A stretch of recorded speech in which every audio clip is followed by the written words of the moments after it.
to get started. How about that? I'm gonna hit the button. Hitting the button. You like salt and pepper and push it. That's totally gonna make it in, Tim. Brilliant. That's okay. You always trim out the fluff at the beginning. Yeah, yeah.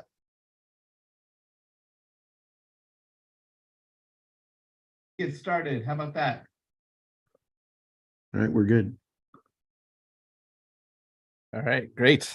Welcome, everybody.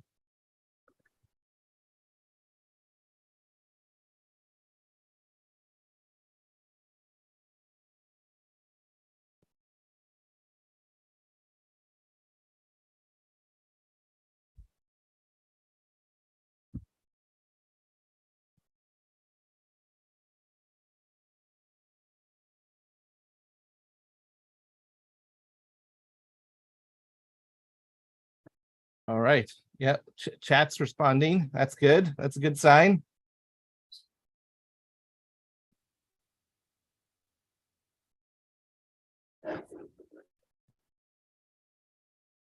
All right. Chris, are you ready? Yeah, you say you'll do the slides, right? Yeah, I'll run it and All right. Well, I am excited to welcome Keith Casey. I'm trying to think back at how long I've known Keith. It's early in the PHP community in my experience. So 10, 20 years at least at this point. He's a fantastic speaker, always has just amazing stories and anecdotes about his experiences and places and with code and projects and technologies and everything. I don't know how much of a bio he wants to do of himself. Most speakers kind of do that, but if you know him a bit, I know he's working currently for ngrok. He's had worked for Twilio, Okta, Library of Congress, I believe, if I remember correctly. Some lots of interesting backgrounds. So I'm really excited to have him present with us.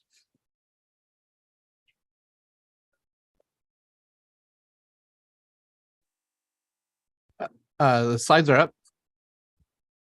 Oh, okay. Sorry, I was thinking you meant you were going to read them as well. I can do it too. Yeah. Sorry. No, that's we just run through the groups a bit. We're obviously Merge PHP, a collection of user groups. Just a little blurb. We won't go through all this, but yeah, Atlanta PHP, my group, is one of the founding members. Also, key to note, we do raffle a JetBrains license. So it's a 1-year license for any of their tools you can add to a current subscription. So email me, Chris, at atlantaphp.org. You can see the link there. First person to do so, I will forward you the licensing information. And I think we may have another one via Josh's connection. I'm not sure, but I guess we'll take the first 2 people from me. I think that's kind of what we did last time, raffle-wise. And I'll try to keep an eye on my mail and post, or at least let Logan know when we've got winners. But it hasn't been too crazy. I don't get like 100 emails for 2 licenses, so it's not too bad. So anyway, next then, Austin PHP, another group, one of the original founding groups. They've also posted the Longhorn PHP conference, have Slack and Discord, and GitHub link as well. Boston PHP, another founding member. Bobby's here. I don't know if Bobby, you want to say anything briefly, or Bobby or Ben, both of you. Oh, I'm not muted. Nice. Should probably get my microphone. I don't remember off the top of my head what the date is, but we do have an upcoming virtual self-study session. I believe it's in about 2 weeks. But if you go check, if you're interested, just check the Boston PHP page on Meetup, and you can get more information about that. Okay. Seattle PHP as well. Tim, you want to mention anything? It would be great if we had some venue for an in-person meetup soon. I know Austin is looking to simulcasting in person with that. So if anyone out there has a lead for a company that wants to host us in the greater Seattle area, hit me up, SEA PHP on Twitter, or find me somewhere else. All right. I have 2 JetBrains people already. So thanks for trying. I'll get that information out as soon as we get a chance. PHP Vancouver, more recent addition to our crew here. James and Sean are the leaders. I don't know a whole lot about some of these other groups, but I'm always happy to mention them. So keep going. Vegas PHP as well. Josh Copeland, leader there. Also a recent addition.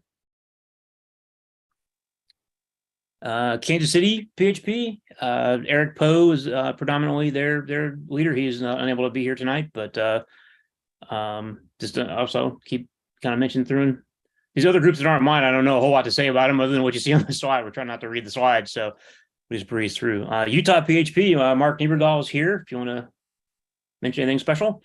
Yep. Next week we have a just meet and greet casual chat sponsored at a JCW's near where we usually meet with free food for those who come. And SDPHP, Eric Van Johnson is here from San Diego. Also, John Congdon's a longtime co-organizer. Do you want to mention anything special, Eric? No, nothing special. We have our meetup. If you're listening to this and you're in the San Diego area, we do have our meetup next week. John Congdon is going to be presenting on event sourcing, so be sure to drop by. Okay. Also, pay attention on the slide there. Discount code for PHP Tech. If you haven't been aware, Eric and John have basically taken over ownership of PHP Architect, including the magazine and putting on PHP Tech, the conference, and all that goes with that. So I know it's a massive undertaking. We appreciate your guys' effort with the community and all that. So we've got a discount code listed there for us. So we appreciate that as well. Thanks, Eric. John? We also just kind of post kind of a timeline of the PHP versioning support. You can see what's end of life and coming up and supported. Trying to think of what's recent. 8.0 is in active support. So hopefully you're moving on to the 8.x. Upcoming events and conferences. Quite a few listed. I know PHP Tech we mentioned specifically. That's a bigger one I'm most familiar with. Quite a few international ones as well. Some DrupalCon, Symphony, Laracon. So we've got some peripheral ones, PHP adjacent ones listed as well.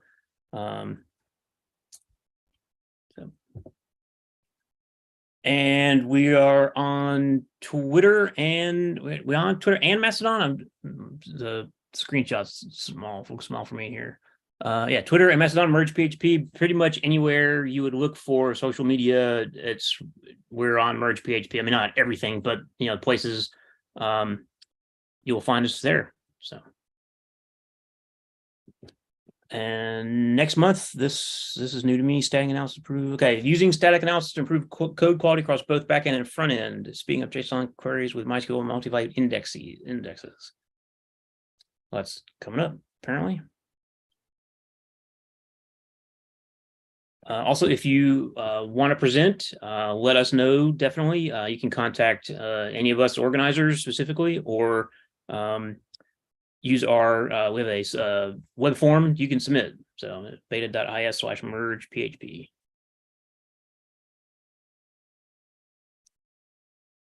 And I think we're at the point to hand it over to Keith, right? Yep. Anything left? Okay. Thanks for managing the slides, Logan. Yep. Take it away, Keith. All right. Thank you very much. I'm going to go ahead and share my screen here. It was funny going through the list of all the PHP groups and everything. It's been stunning, like how many I've had a hand in or involved with. DC PHP is where I started. I moved to Austin, 13, 14 years ago and got in Logan's hair and caused stress for him. Let's see, PHP Tech. I actually worked at PHP Tech on PHP Architect for a long time. So it's great to see that back in the mix. We have the Utah group here. I'll be at Salt Lake City, DevOps Day, Salt Lake City next week. So if you're there, check it out.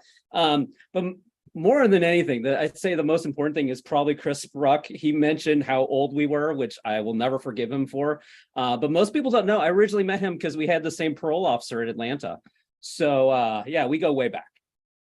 At least one of those things I said was a joke.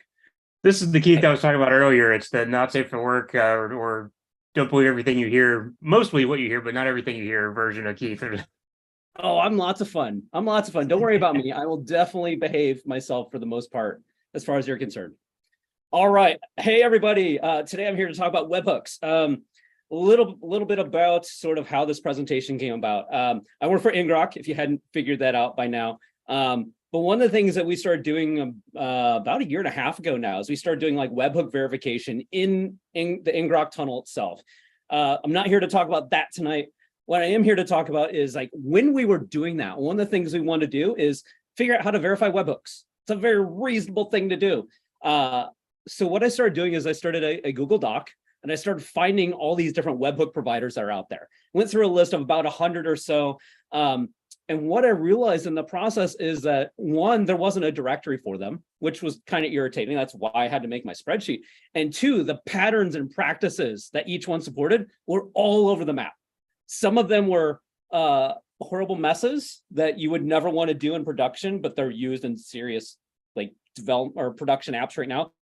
Some of them are pristine ivory tower, wonderful things that you also can't use in production very well. But in that middle ground, there was a lot of really interesting stuff going on. So we decided to document it and we built out a site to support it. We'll go into that in just a second. But anyway, hello everyone, I'm Keith Case. You can call me Danger. Danger is my first name. So if you want to get in touch with me, danger@ngrok.com is the way to do it. And yes, that is a real email address. A couple of favors I have for everyone here. Please pull out your phone. This is a live interactive presentation. I'm going to have you doing some things later on. Don't do anything with it. Just get it out. Open Postman or whatever your favorite HTTP request tool is. Insomnia, curl if you want to be fancy about it. I don't care. Get it ready. Let's get useful with it. And then finally, I am here obviously wearing an ngrok t-shirt. That's my day job. If I say something useful, tweet at ngrok HQ. Let them know. Proves that I am actually doing my job in some concrete way and make sure that they understand that, yes, I am useful in some regard. Because, you know, sometimes people question that. But on a serious thing, let's get into the agenda today. I'll do a quick intro on myself. I'm going to go into a deep dive of webhooks, of what they are, how they came about, some of the mindset that went along with them that sort of shaped the space and really shaped the industry and how we're thinking about it. I'm going to talk some of the fatal flaw. What are the gaps? What are the problems that we're running into with webhooks and how are they going to create risk in our applications? What are the struggles that we're probably not even thinking about? How are we going to identify and address them? And then the final thing I'm going to go through is what do we need to do? How can we make this situation better? I firmly believe that as software developers, we're effectively wizards in the modern world. We do some amazing things with very little effort.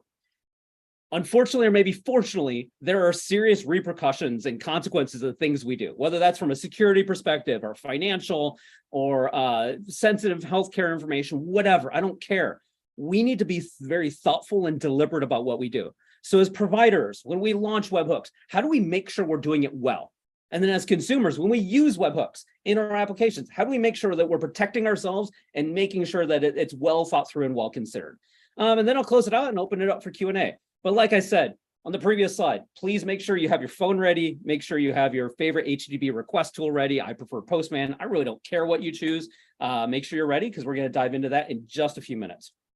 Now that I'm going to dive into who am I? Obviously, I'm with ngrok now. That's my day job. Previously, I was with a little company called Twilio. And I say little because when I joined up, when I interviewed, it was about 15 people. I was employee number 18.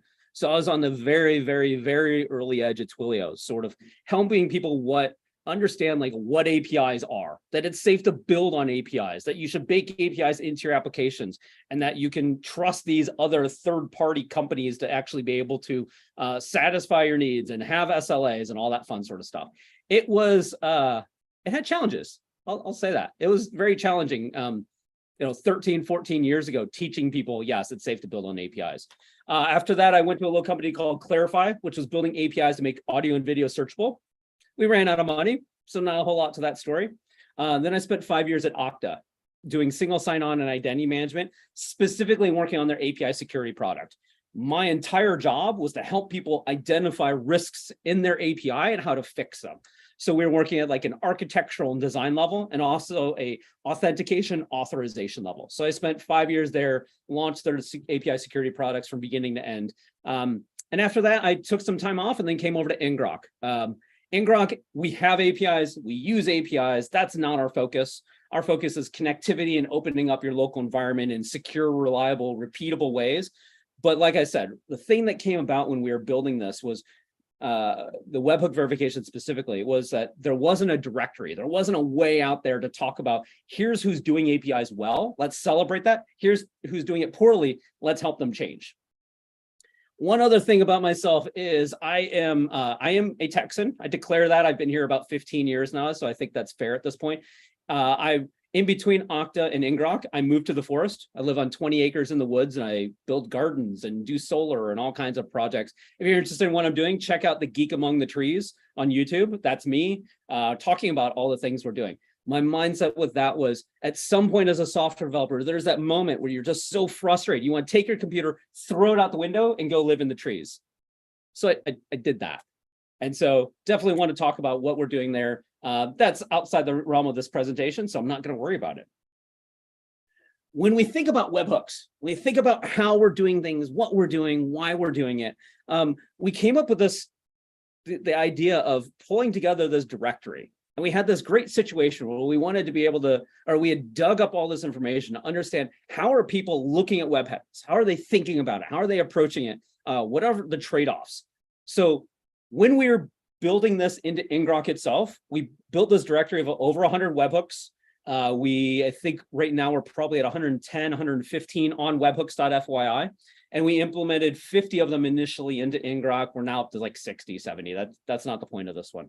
But what we had to do is we had to stop and seriously look, how is each organization approaching webhooks? How are they thinking about it? Are they doing it in secure, repeatable ways? Are they doing it in a way that makes building on them easy? Here's the thing.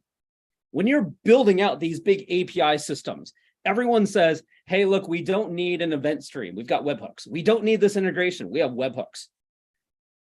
And webhooks end up being another interface to our systems.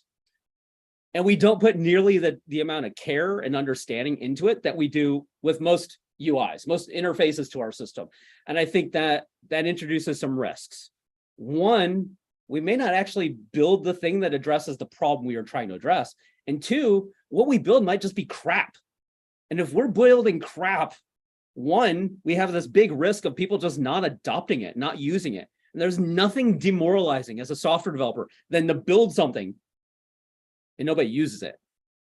That's heartbreaking. That's the kind of thing that we want to quit our jobs over, because we stop and we consider, like, does anyone care about this? That's demoralizing. So one, people may not use our stuff. Two, the other danger is if people do use our stuff and it's crap, now evidence of our crap is embedded in applications all over the world. We don't want that either. Everyone's had that moment where they come back to that chunk of code they wrote 6, 12, 24 months ago. And you go, wow, who's the idiot that wrote that?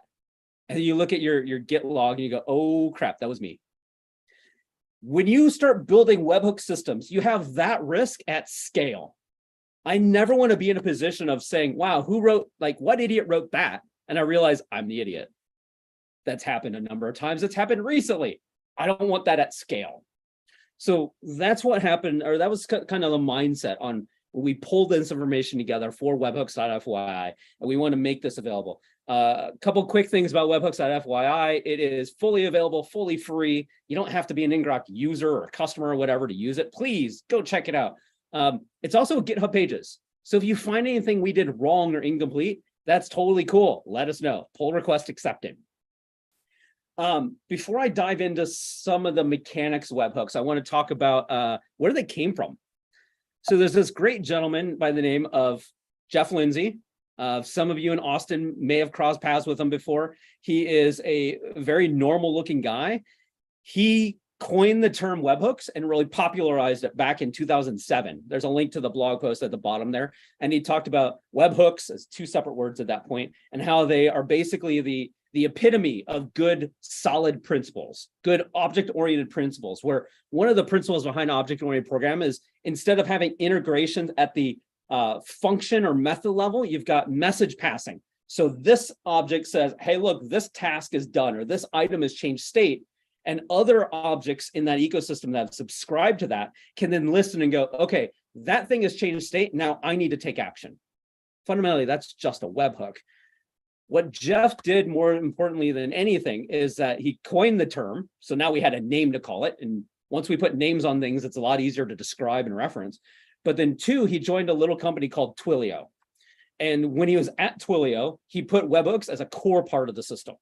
So when I say he's an early employee at Twilio, he was also single digits. He was number 5, 6, 7, somewhere in there. He also created this great tool called Local Tunnel to be able to make webhooks interact with your local environment. Yes, that was the inspiration for ngrok. And then he is an architect at .cloud, like one of the founding architects, which co-created Docker. So if you've ever used webhooks, Twilio, Local Tunnel, or ngrok, or Docker, you've used the results of Jeff Lindsay's work. So when somebody says to you, there's no such thing as a 10x developer, I say, bull, you just haven't met one. I'm not one. This guy is. So just a shout out to Jeff Lindsay. He's a great guy. Saw him again last week in Austin. These are the kind of people that are fantastic. They're changing our industry in ways we don't even realize, and they're just quietly behind the scenes doing it. So someone that goes out and says they're a 10x developer, they're probably not. Somebody who just does amazing industry shaping things probably is. All right. So that enough blowing his trumpet. I'm going back to webhooks. So fundamentally, when we think about webhooks, they're relatively simple. We've got a service here, over here on the left-hand side, we've got a service, something changes state. If we're talking about Stripe, it could be a payment was processed. If we're talking about Twilio, it could be a text message was received. If we're talking about like a Shopify, a cart has been checked out, whatever it is, something has changed state.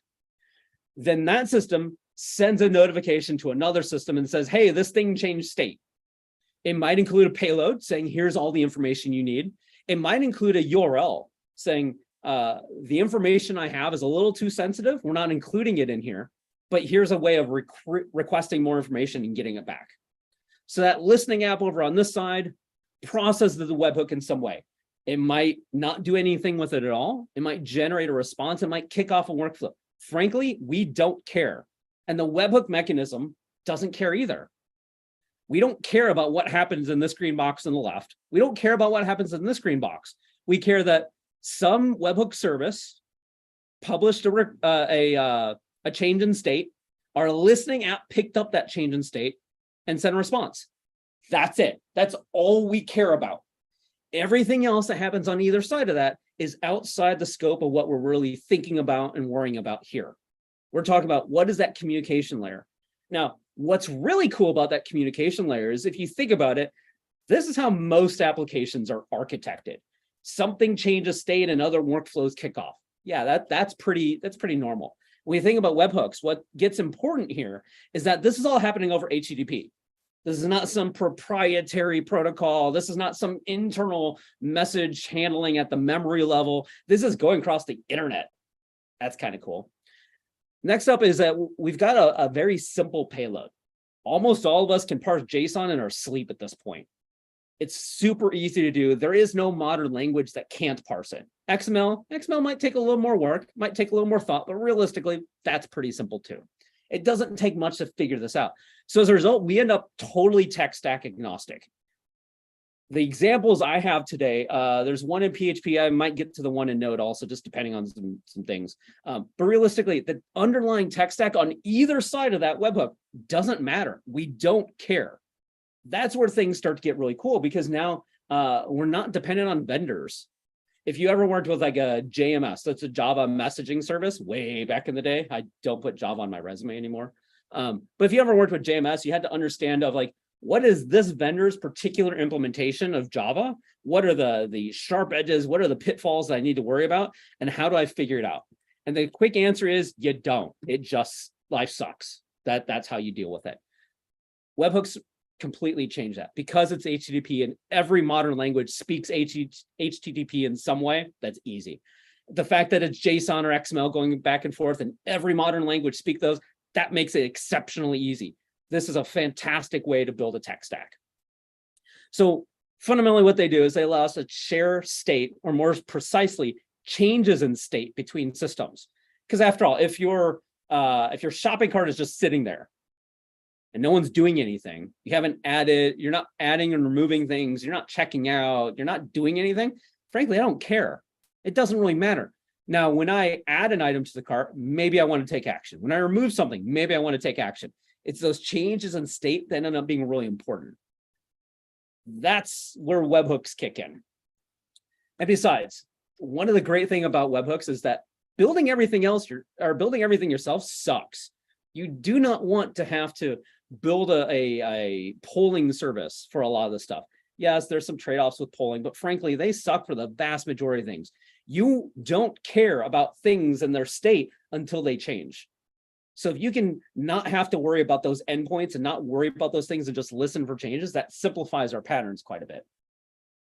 Another great thing about webhooks is they're super easy to spoof and compromise. Oh, wait a minute. Yeah, I meant they're super easy to test and to mock. And when I say mock, I don't mean make fun of. I mean create things that look like it so that you can do testing. They are easy to spoof and compromise. You'd be kind of unpleasantly surprised in how that works, but don't worry, we'll do that. So the fatal flaw in all this is we've got 3 independent components. We've got the generating service, which we as a listening app, we have no insight into that whatsoever. We don't know what's happening over there, and we don't want to know what's happening over there. We have the channel, the communications going back and forth between those. And then we've got the listening app. And from the service side, we have no clue what's happening on the listening app. And frankly, we don't want to. We don't want to know. But that channel ends up being the key to everything. So when we think about how are we securing webhooks, we have to think about all 3 components. And unfortunately, it's very rare that we have control over more than 2 of them. If you're building your own first-party apps for your API, great. You have control over all 3. You can do a lot more. The vast majority of us are not in that boat. So when we think about how we're building these things, we think about how we're architecting these things, we need to think about from a defensive perspective. When we're building that listening app, we need to think about, okay, how do we protect ourselves from that provider app in case it's screwy, in case it's putting out bad information, in case we need to defend against a malicious or out of control service. It's a fun way to think about the world. It just takes a little more work. So let's play with it. Let's fire up a quick thing here. Let's see. I am going over to my terminal here. And I've got a very simple TWIML message. In Twilio language, there's TWIML, which is Twilio XML or Twilio markup language. Great, fantastic. But this is just a very simple line that's going to generate a response for us. It doesn't do anything all that fancy. So let's go ahead and set up an ngrok tunnel here to connect to it just for demo purposes. Let's see. All right. So first of all, we've got to, I need my PHP server. So let's do localhost. Actually, let me get in the right directory because this is way better when I do things correctly. Let's see, underscore demo. Oh no, actually, let's do the tutorial. There you go. All right, cool. So just to make sure we're looking at the right thing, that's the extent of our TWIML message. It's not all that exciting. It basically just, responds back with effectively a hello world. So let's go ahead and fire up the PHP server. We'll do localhost. I'll do 8,000. It's nice and easy. All right, cool. So now fire up localhost 8000 in my browser. And we don't have that set up, so I need to add this URL. And it's nice and easy. We're seeing the XML document. It's not all that exciting. Now let's go ahead and add ngrok in front of it so we can address it. So I'll open a new tab here and I'll do ngrok HTTP 8000. And I'll do a subdomain of merge PHP. All right, cool. Oh, yeah. So 1Password has an integration with us. I can go ahead and lock all my credentials behind 1Password. So I'll go ahead and use my auth token here to make sure that that's all set up. All right, cool. So I've got that. So now I'll go ahead and grab this URL, pop back to my browser. And that should give the old message we had before. I'll grab the file here. So we've got that. And now, cool. So we've got that. I'll blow this up a little bit so you can see it. All right, cool. So we're not doing anything super advanced. We're not wiring anything specific. We just have this very simple script that's going to be responded to. So now on the Twilio side, let's go ahead and open this up. So I'm going to set this up so you can go ahead and send a text message into Twilio. It'll go ahead and respond back, or it'll be routed to my local machine and respond back with the hi from ngrok. So let's go ahead, not calls. I want, there you go, webhooks. Go ahead and save that. All right, cool. So now if everything is working properly, go ahead and send a text to this number. That is 606-531-1770. If you're watching this or recording later, this is probably not going to work because, well, we're not there anymore. The tunnels aren't running. So I'm going to go ahead and send this as a text. And pretty quickly, you should get a response. Let's see, I'll do 606-531-1770.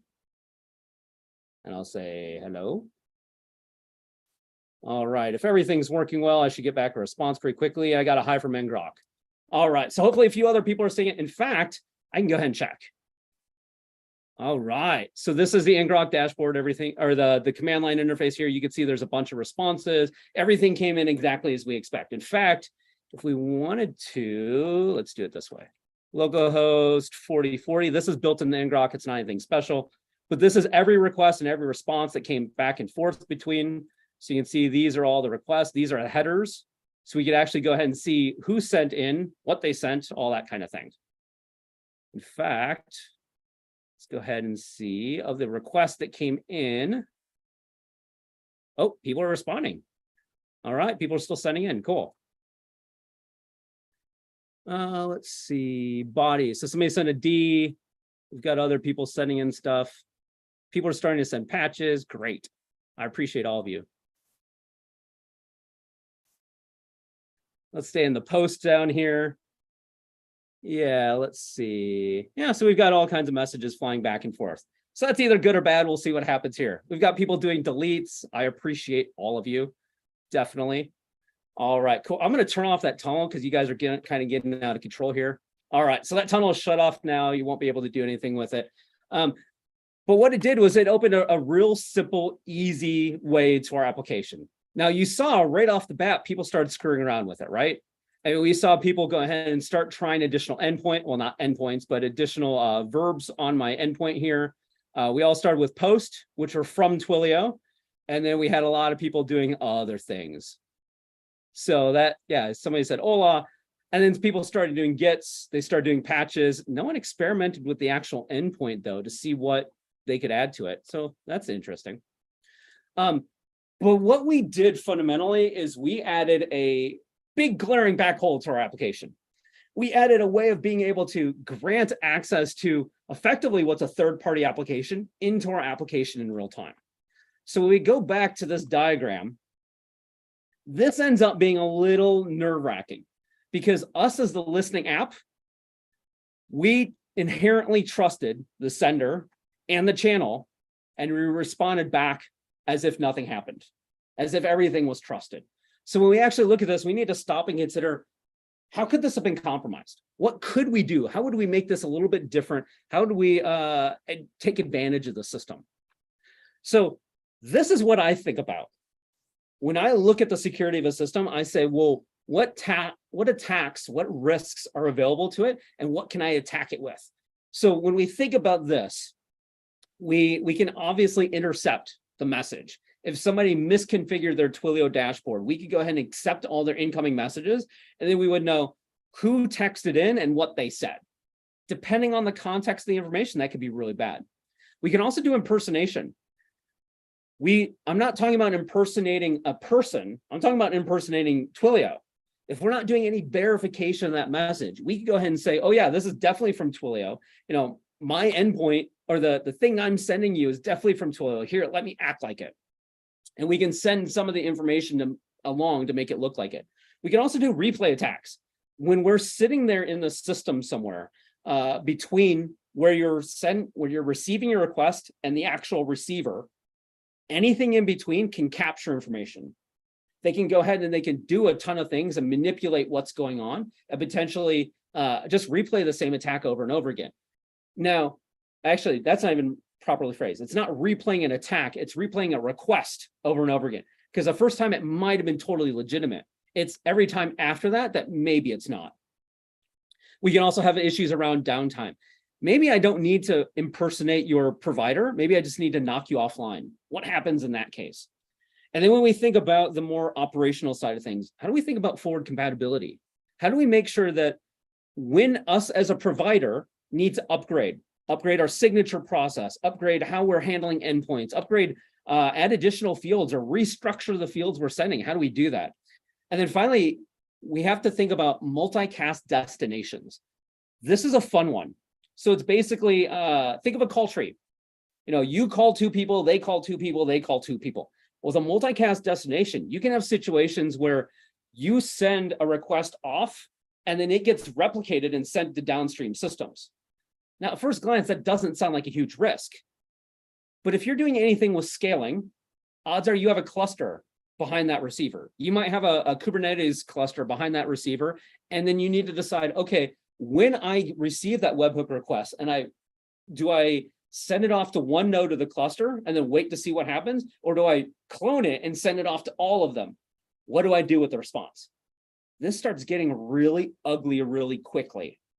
And so when we think about like webhooks and how we're architecting, while we always think, or usually we start on the security side of how can we damage, how can we manipulate things, realistically, there's all these things that we need to plan for, we need to think about, we need to understand what the trade-offs are around all of them.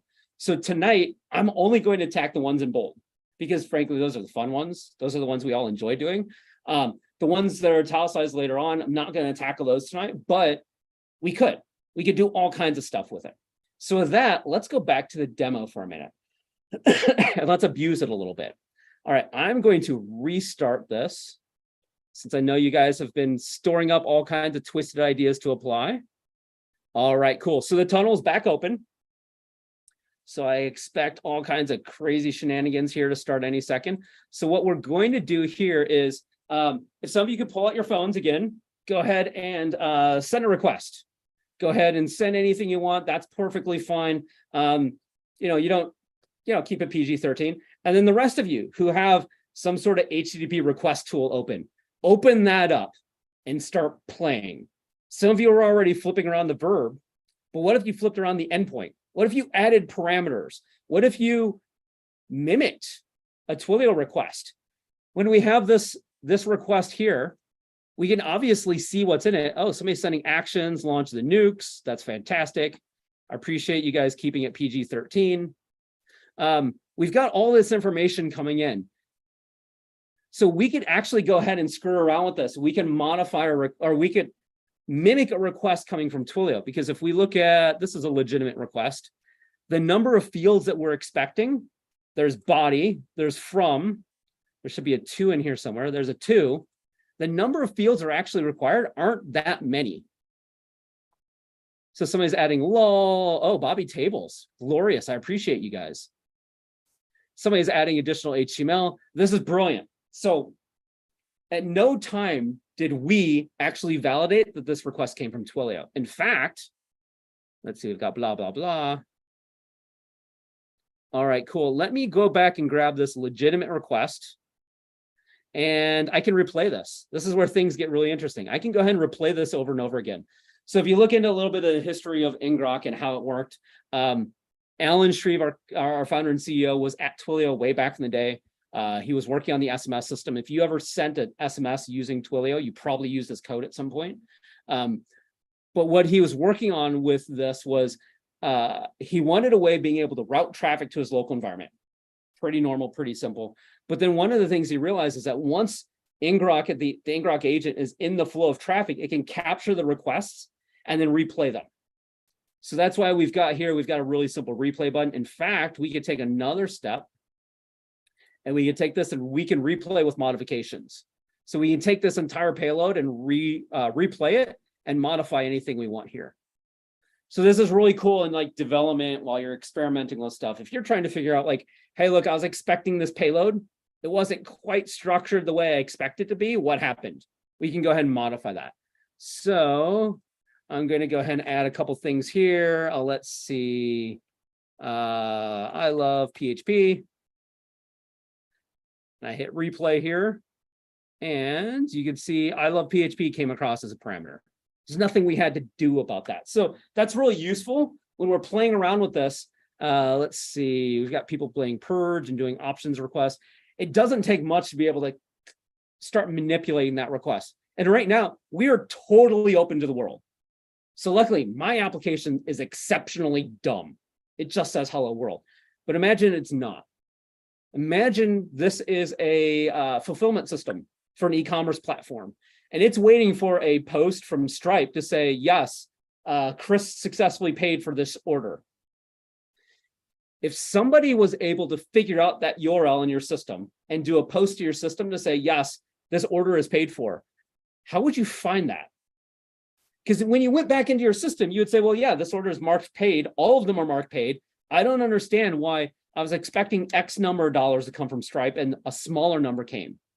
Or maybe you never even notice. Maybe because the way Stripe and most payment processors work is that you can't always map one day of sales to one exact deposit. You know, there's things that happen in between. So you may never know that you've got a back end that's leaky. Wow, that came out wrong. You may never understand that you have a system that's totally open. All right, somebody's rickmolling me. That's fantastic.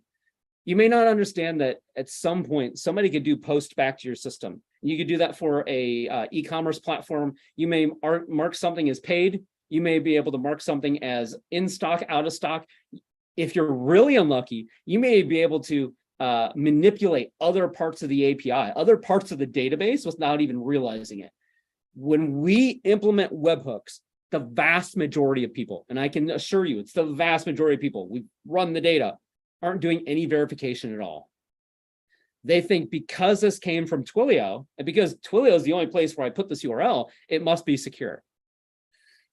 It's not. It's not. In fact, if you look at a lot of open source projects that use webhooks, the URL endpoint for those webhooks is entirely predictable. In fact, it's probably in the docs. And I'm not saying you should go out and start playing with other people's systems. If you want to hack an open source application, install it yourself and demonstrate, oh, hey, look, this is not actually verifying webhooks.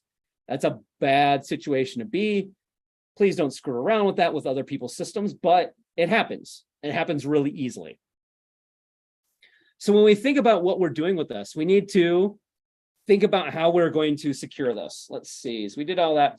So we need to think about from the two sides, from the provider side and from the developer side. How are we actually approaching this? How do we secure this from beginning to end? So I say, use HTTPS.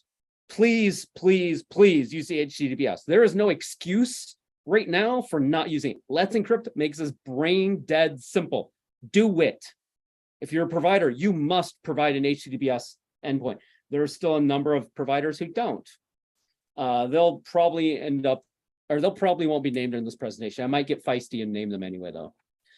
Next up, we want to think about our docs. When we are a provider putting out these web apps, we need to think about the actual docs that we're making available to the consumers of our web apps. We need to make sure that we're making this as easy as possible to do the right way, to do the secure way. So we need to think about what's the end-to-end process.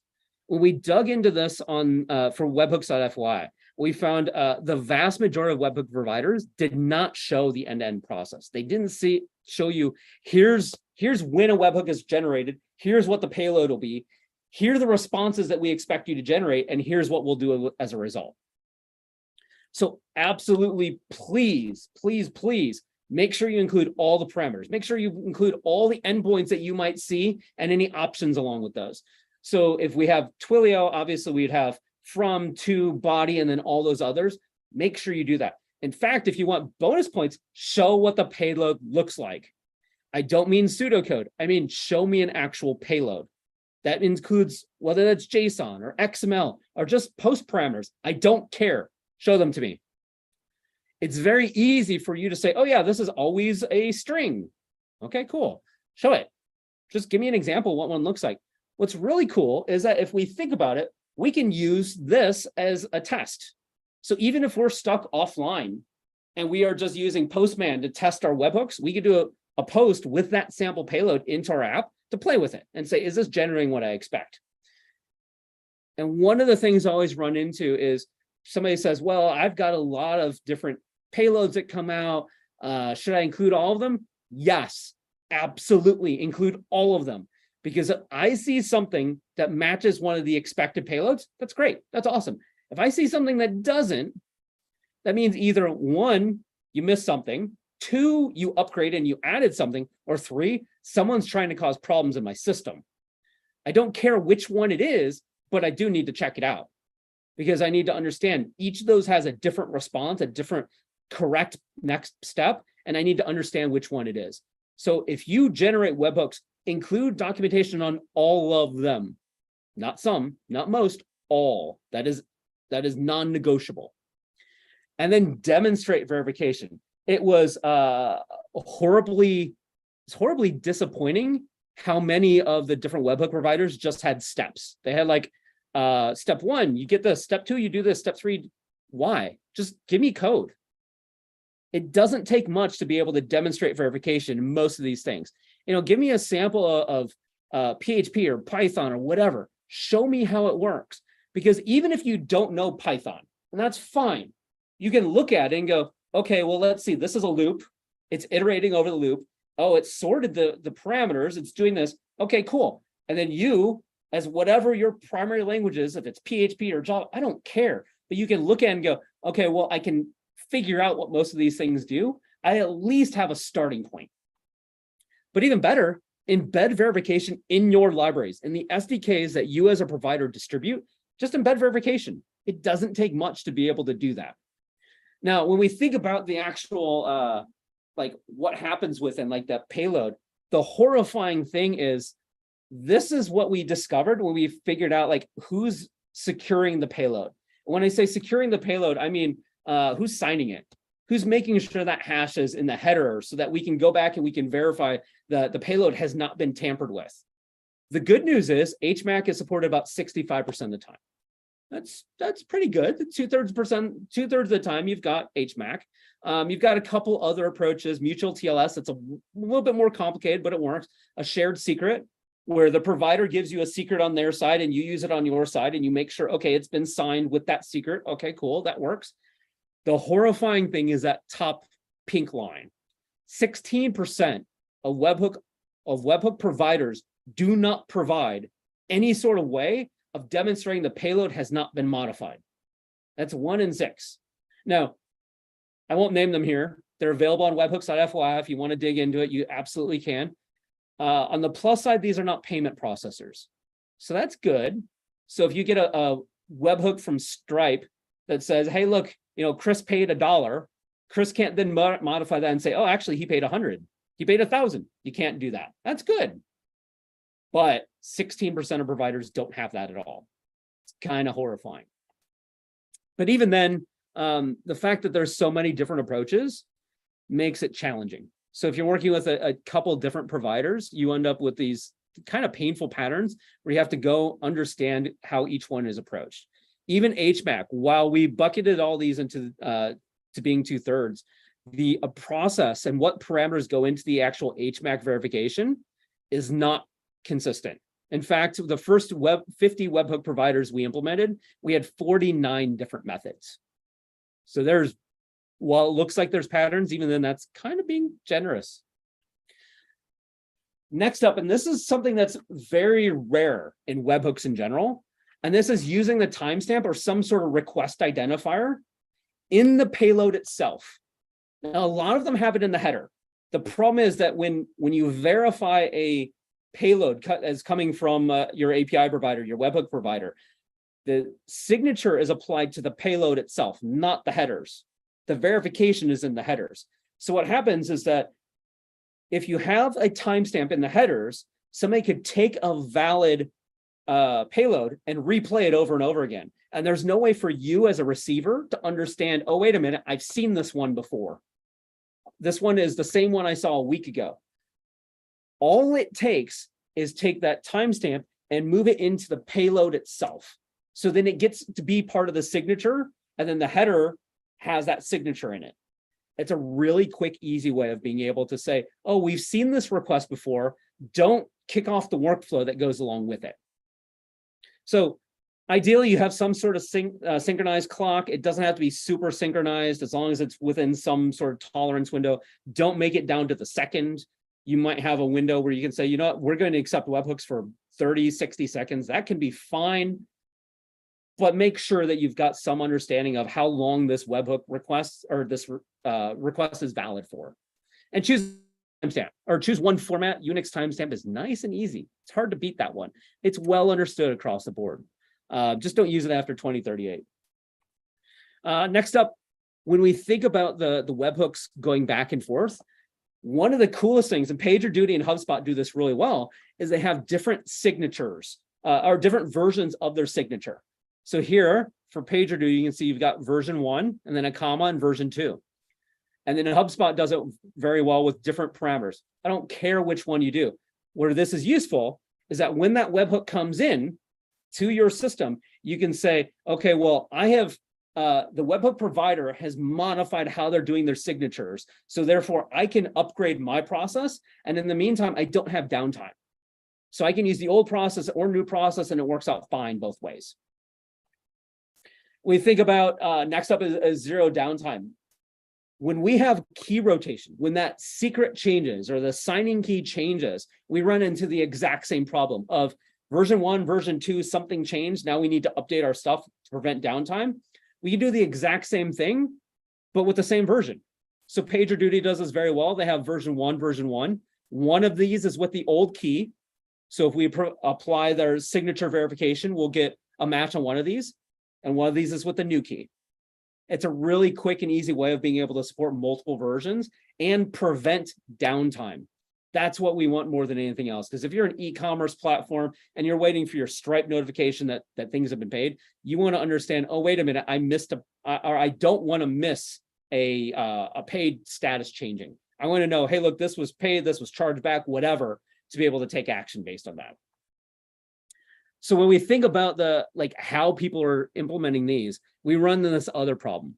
So the signature verification method, SHA-256, pretty good one. 5 out of 6 use that.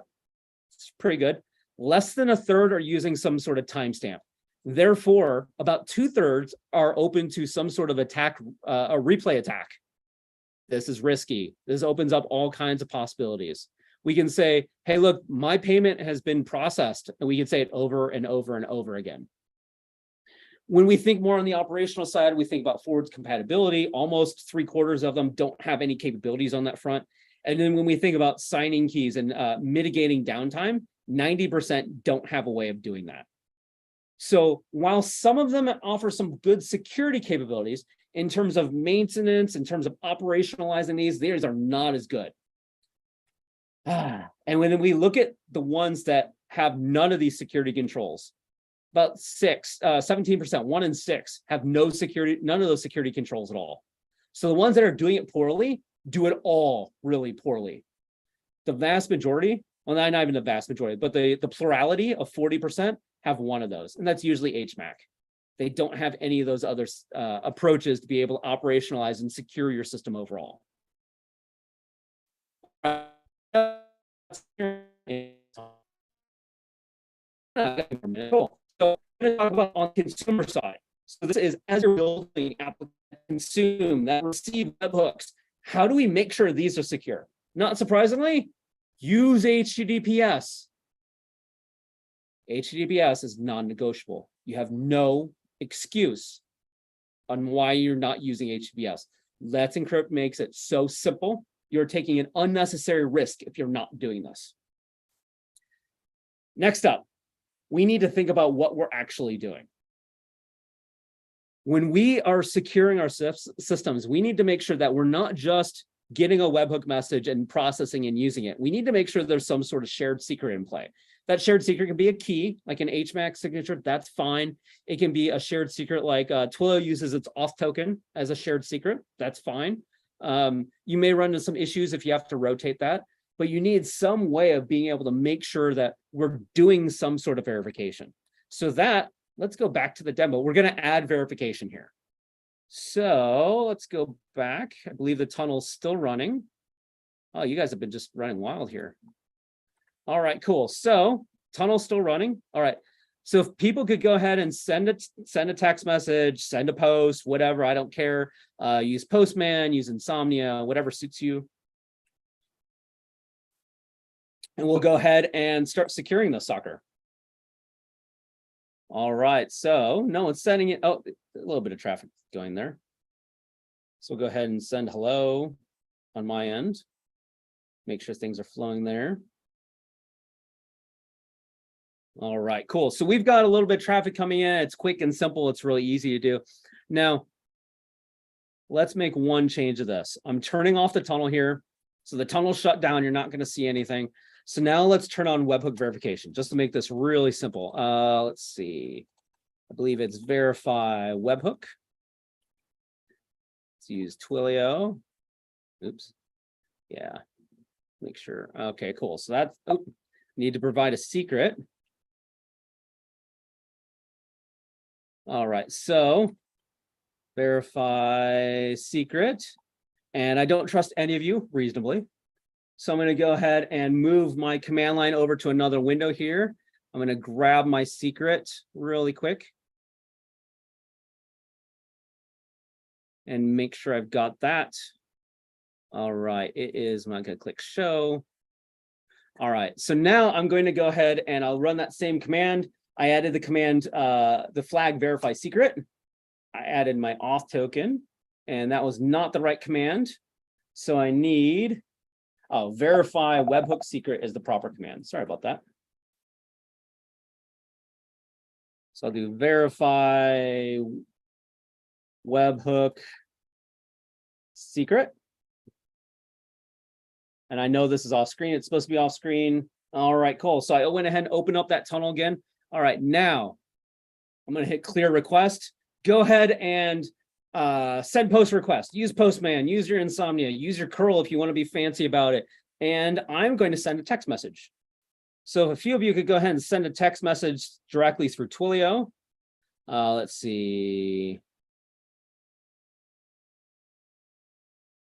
And we'll see what happens.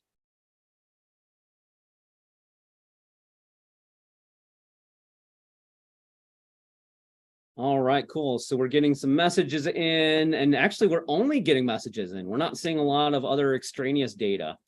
Let's see. So this is one that says text waving. Oh, this is from Chris's parole officer. That's great to see. Glad he's still in the circle of things, saying it's alive.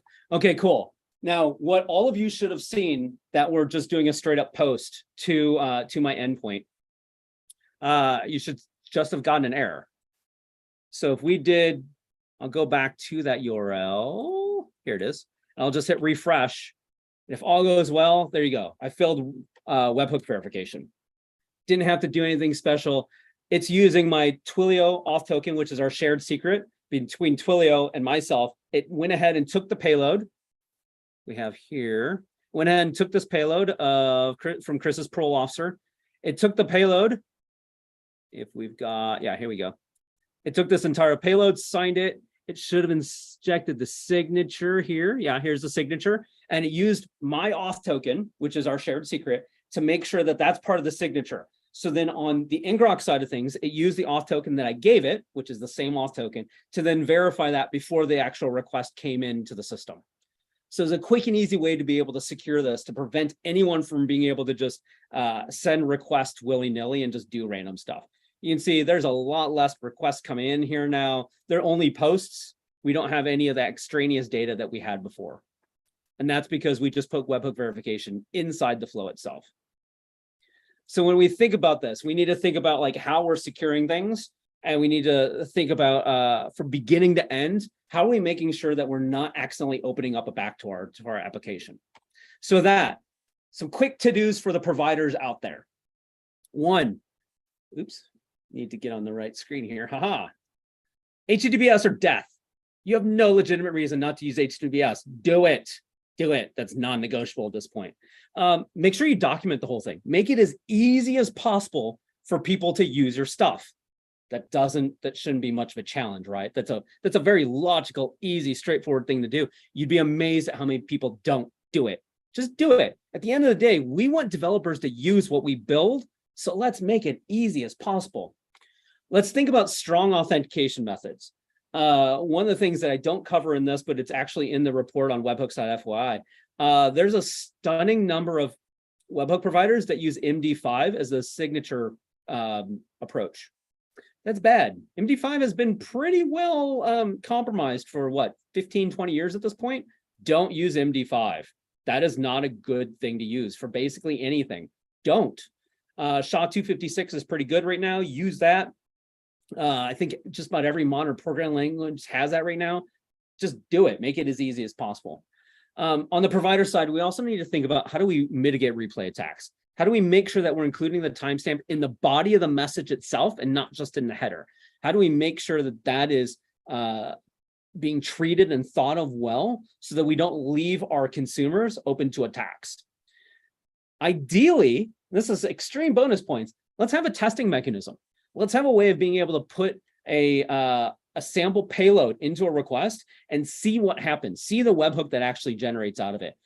When I was at Okta, we had this on a couple different tools, and it was immensely powerful because it's one thing to be able to say, oh, I'm expecting to see X when this happens.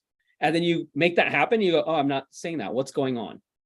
When you have different components of the system all the way down to your code, it's really hard to figure that out. If you can go directly to provider and go, oh, well, it's not sending out what I'm expecting it to, that makes life much easier. Please look at doing that. And then for absolute bonus points, look at multi-version support. And that's multi-version for when you change your signature verification method or you rotate keys.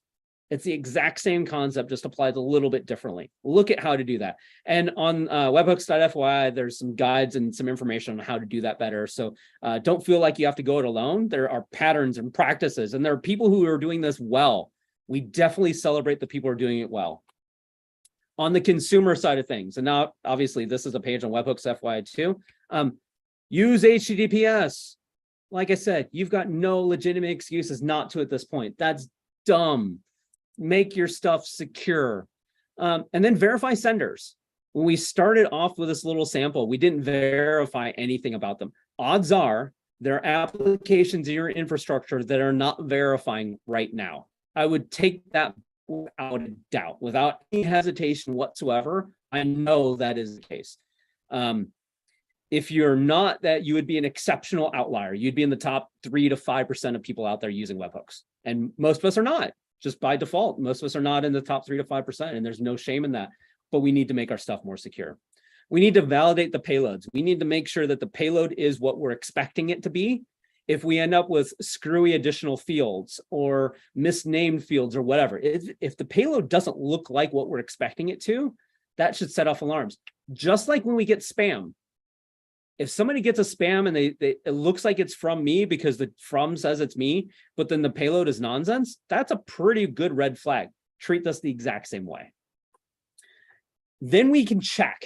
The cool thing about so many of these webhook providers is it provides some sort of event ID, or it's some, like, here's a URI to the resource that we're talking about, that changed state. If you want to go back and use that URI to check with the core system of, did that thing actually change? That's a really easy thing to do. Do it. I would say if we had a e-commerce system, transactions over a certain dollar amount, it's never going to hurt to just double check. To ping Stripe and go, hey, we got a thing that says Chris paid $5,000 for this thing. That's more than our threshold. Did payment process successfully? Yes, it's going to be an extra HTTP request, but which would you rather have? An extra HTTP request and a little bit of logic, or lose $5,000 worth of merchandise? I know which one I would choose. And if you have the ability to put IP restrictions in place, do it. GitHub Twilio, there's a handful others that implement a list of here's the IP addresses that your webhook request will come from. If you can block out everything else with your firewall, do it. It makes it really easy because the knuckleheads like me can't come in and just do Postman to hit your endpoints and just manipulate things across the board. So if you have this capability, do it. Unfortunately, a lot of providers don't have this, so there's not a good way of doing it. If you go to webhooks.fyi, it links to a bunch that do. Definitely check it out. It's a quick and easy way to make things a little bit more secure. So that's it. I spent a lot of time talking about webhooks.fyi. Like I said before, this is a community site. Pull requests are welcome. Yes, it is under the ngrok GitHub repo or the GitHub account on GitHub. But it's a quick and easy way of being able to aggregate this information. It's very light on ngrok branding. We did that on purpose. Fundamentally, we want to make sure that the things we're building, the things we're enabling people to build are secure. As software developers, if we want to call ourselves engineers, we need to approach this with an engineering mindset. An engineering mindset is specifically looking at trade-offs, making sure what we do is well done. This is not craft time. You know, we're not working with popsicle sticks and glue here. If this is engineering, we need to make sure that our things are engineered to solve the right problems and solve them securely. So with that, I want to say thank you and have a great night. I'm going to open this up for questions. What would you like to know? Yep. So can you just do like a high level again, like somebody had a question in the middle, like what ngrok is? Oh yeah. Just rehash things a bit. Yeah. Yeah, absolutely. ngrok fundamentally is a tunnel to be able to open up your local environment to the world as a whole. So if you do something as simple as, here we go, ngrok HTTP 80, this creates a URL to your local environment on port 80. Well, the port 80 is what's mapping to locally, but then the URL is accessible to the world so that you can map things into it, wire webhooks into it, give people demos on what you've actually built. Awesome. So one question that I had was, in terms of scale, for like enterprise kind of clients on the ngrok side, how is that handled typically? If a customer comes to you and you're like, we get 10,000 a second or something, right? Like, have you guys kind of like tested things at kind of like enterprise scale?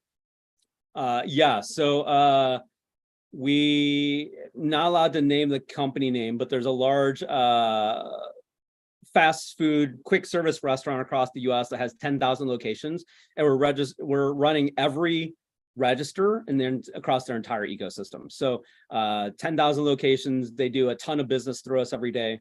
We're in the millions of requests per, I don't know the time frame, but we're well there. Okay, yeah. Cool. We've got global presence across the board.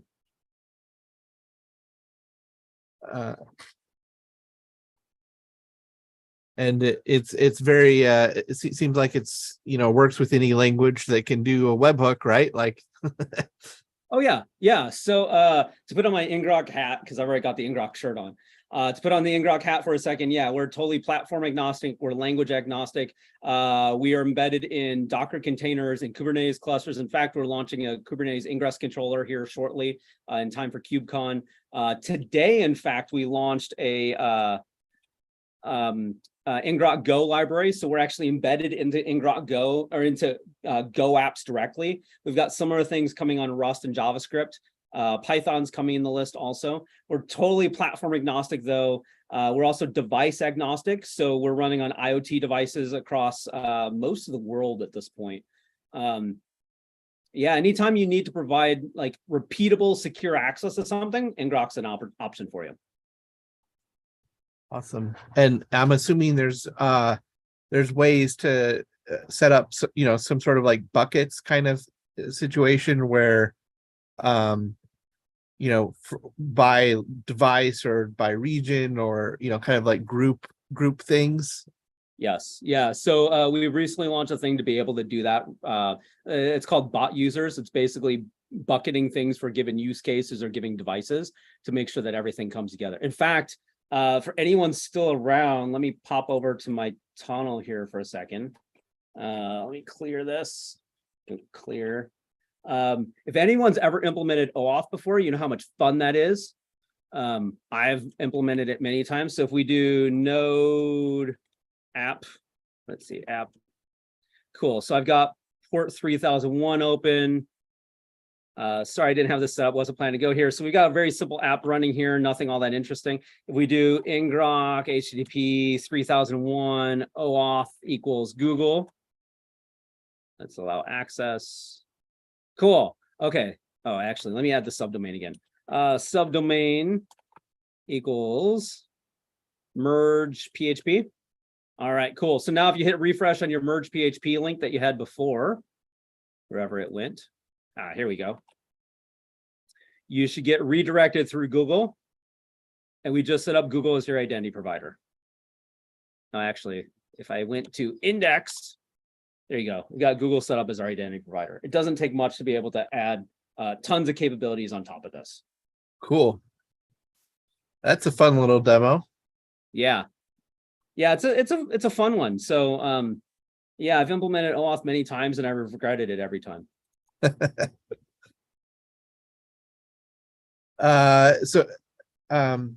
have a question in chat here. Yeah. If you can comment how ngrok compares to Cloudflare tunnels. I'm not sure if you're familiar with that product, but yeah, I've looked at Cloudflare tunnels a little bit. It looks like it's still in beta, so I haven't had a ton of a chance to play with it yet. I think it has a little bit different mindset. One is I think they've got more points of presence, so you might see a little bit better performance. On the flip side, it's not a commercial product. So from what I've been able to tell, they're not selling it yet. It's still in beta. I'm not sure what kind of SLA they have in front of it. So I think for a straight up purely development use case, it might be feasible. It might be like a reasonable choice. If you want to put things in production, man, I'm really cautious around beta things that are not like a core part of somebody's business going to production with those. That's just like, it makes my skin crawl. It's just, oh.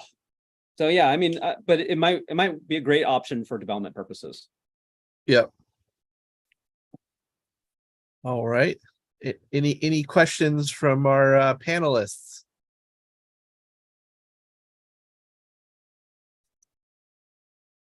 I'm expecting like an American Idol thing. I'm trying to figure out who Simon Cowell is, and you're just gonna say that was dreadful.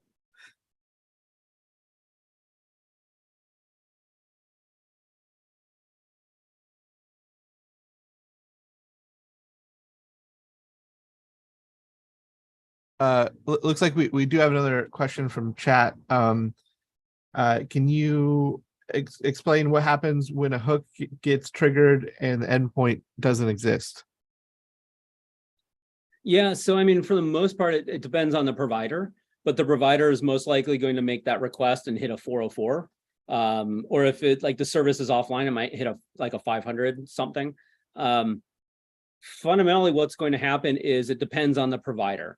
With like a Twilio, when you specify, well, here, I've still got my configuration open here. On Twilio, you specify, I think, a primary and a secondary, or like if failure kind of thing. Yeah. Oh yeah, when the primary handler fails, like make a webhook request there. That's an option. With Okta, yeah, with Okta, I was involved in architecting that webhook infrastructure. It'll try a few times, and if it keeps hitting 400, it's going to turn off that webhook so that you don't accidentally like denial a service yourself or something.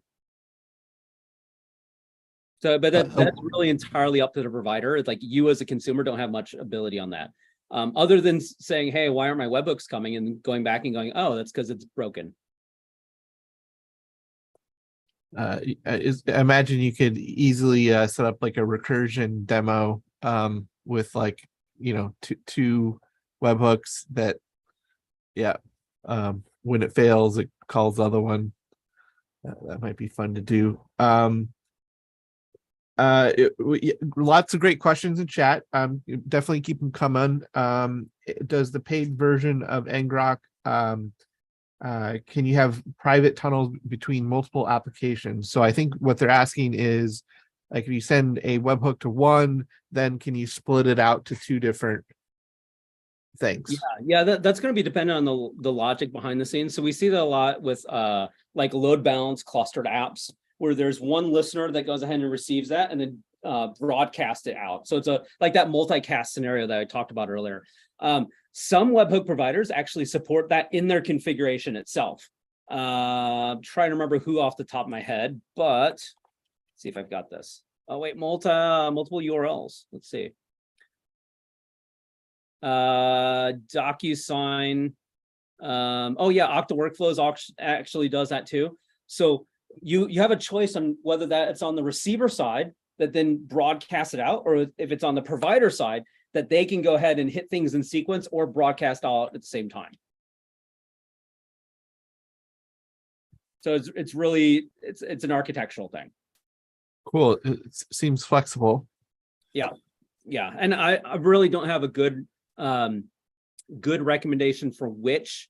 I think if the provider does it for you, that makes it easier, because now you can just add more URLs. But if you don't need that capability, you can ignore it. How long can you replay things for? I'm just thinking of stuff now. Yeah, so it really depends on like what the rules are. So generally, I say, like at Okta, when we implemented that, we chose, I think it was 3 minutes. I think it was 3 minutes, which is enough time that if you've got some like some clock drift up to 5-10 seconds, which can happen really easily, you're not going to get caught by that. But then it makes it so that your window of opportunity to reuse a payload is pretty small. Yeah, you don't want to make it too big. Yeah, I mean, generally I would say 1 to a couple minutes is probably sufficient.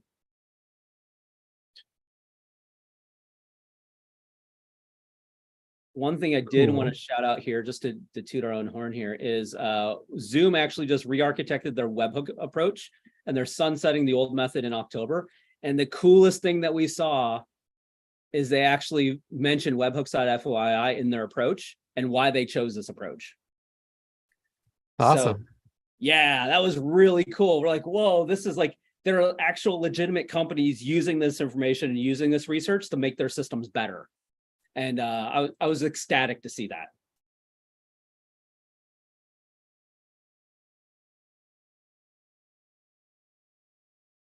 Legitimate, right? Yeah, legitimate companies, like big companies that that we're using right now. Well, cool. That's all I've got. I'm happy to answer any more questions that come up, or just regale you with stories about Chris and my time in jail. Yes, somebody asked about your parole officer. You could recommend a good one. Oh, Keith.